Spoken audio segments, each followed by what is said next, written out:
Relationships after the first divorce or the first major breakup of someone that you consider to have been your true love, a long-term relationship or whatever. Those type of relationships, when they end, the people that are separated, newly separated, they have a real tough time finding another person. Sometimes until they die, and they might find someone on a rebound, but those relationships never last. But the reason they have such a difficult time finding somebody is because they look back at all the reasons the first relationship failed. Maybe the person was too jealous, maybe the person was too difficult, maybe the person was this or that or whatever, and then they try to find the next person who has none of those flaws, most definitely, but also all the other qualities that they desire and admire.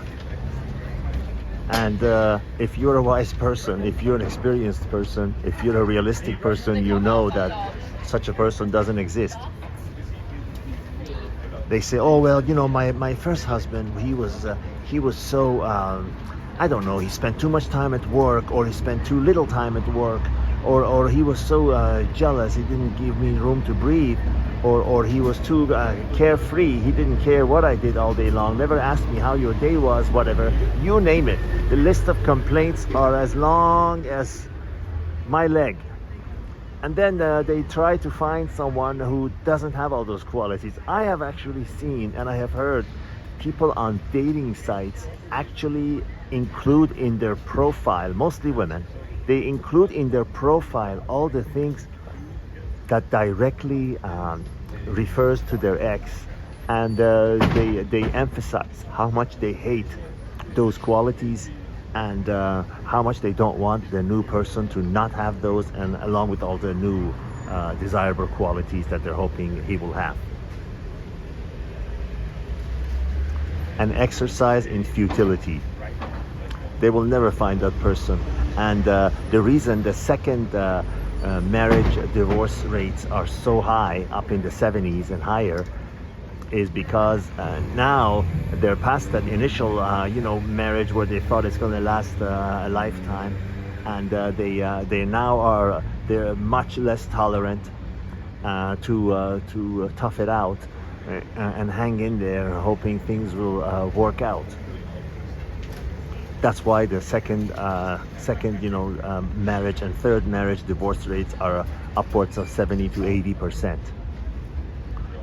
But the point of this video was the people that are in their past their first marriage or their first really involved romantic relationship, where they were living in the fantasy world of thinking that romantic love is actually real love, where I have discussed this in my previous videos. It really isn't, and this is in no way, shape or form meant to discourage people from getting into relationships. Not at all. I'm in relationships myself. I completely believe in relationships, with your love interest, whatever. But don't confuse it with love. It's something else. As I've said before, and as I sincerely believe, love is something that your mother has for you. Love is something that's blood.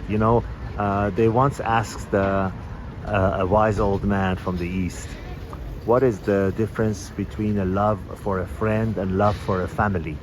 And he said, well, the love for a friend is like a diamond, and the love for a family is like gold. And he was asked, how so? But he said, if gold is damaged, you can always fix it. You can always, heat it and repair it, and it'll be back to where it was before, like it before.